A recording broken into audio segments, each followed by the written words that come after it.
Hello po mga bossing, good evening. So, another tutorial naman po ang ituturo ko po sa inyo, i-share ko po sa inyo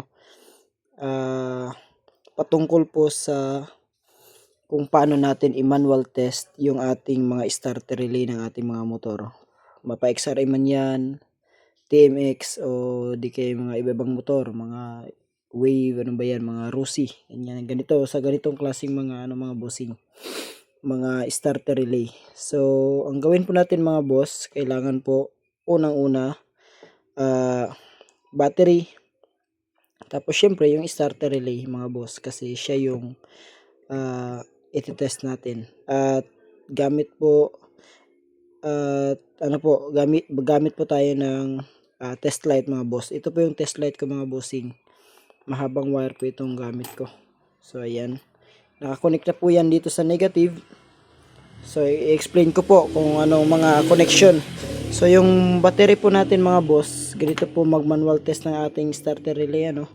So, ito po yung battery natin. Iti-test po natin kung meron bang karga. So, ayan, umilaw po ang test light natin. Sobrang lakas mga bossing. So, goods yung ating baterya.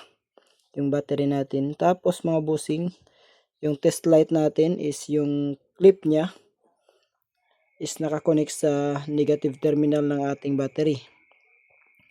Tapos mga bossing, kailangan dito sa ating starter relay is merong positive na supply. So ito yung wire na ginamit ko mga boss.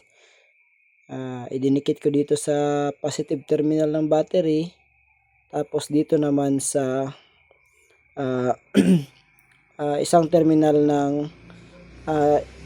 starter relay. So, walang polarity po ito mga bossing, magkabilaan po kahit saan mo ito ilagay, goods po ito. So, kung ang positive dito mo ilagay, okay din yan mga bossing, walang problema. Ganon din po dito sa wire niya. So, walang polarity po yan, kahit saan nyo po ilagay yan, goods po yan mga boss. So, gamit yung test light natin mga bossing, ganito lang po. So, from positive wire connection sa positive terminal, i-connect natin dito sa isang terminal ng starter relay. So, i-check po natin mga boss kung meron bang dumadaloy na positive supply. So, ayan mga bossing, goods po. Umilaw po yung ating test light. So, ayan. So, merong positive supply na dumadaloy dito sa ating starter relay from our battery. So, tapos mga bossing, yung test light natin, umiilaw ito mga boss, gawa po ng yung negative niya, clip niya is naka-connect po sa negative ng battery. So, ayan po mga bossing. Ito naman po, yung wire po ng ating starter relay is yung isang wire niya mga bossing is i-connect nyo dito sa negative po ng battery po natin. Tapos, so, clinip ko po yan dyan sa kasama ng clip po ng ating test light. So, ayan po mga bossing. Para po matest natin is ganito lang po. Yung test light natin mga bossing, ididikit mo dito sa, itusukin mo itong isang terminal mga boss. So, ayan, ng ating starter relay. So, gaganyan mo yan dyan mga bossing. So, itutusok mo yan dyan. Tapos, itong isang wire ng starter relay natin mga bossing is itatap mo o ididikit mo dito sa positive terminal ng ating battery. Kailangan mga boss, kapag goods ang ating starter relay, tutunog po ito mga bossing.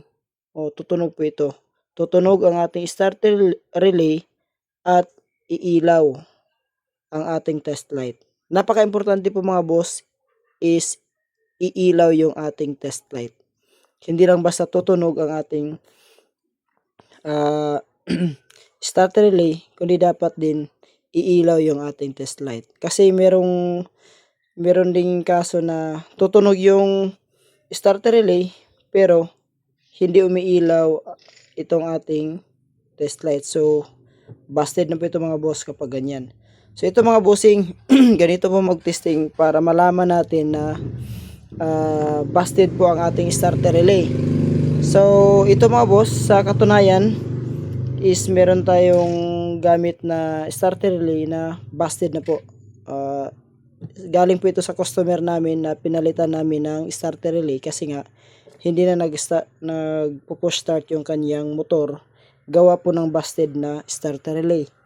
So ayan po mga bossing, ito po yung nangyari mga boss. Bakit masasabi kong busted na siya at gumana yung motor ng customer namin gamit ng bagong pinalitan namin ng bagong starter relay. So ganito po yung mga bossing. So ayan, yung test light natin, test light probe is dito po nakatusok sa isang terminal ng starter relay, at ito namang isang wire itutusok natin dito o ididikit natin dito sa positive terminal ng ating battery. Kailangan iilaw ito mga boss, yung ating test light. So ganito po yan mga bossing.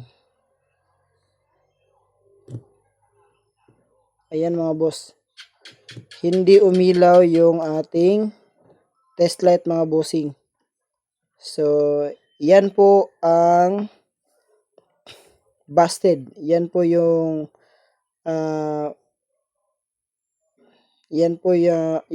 ang palatandaan na busted na po ang ating starter relay.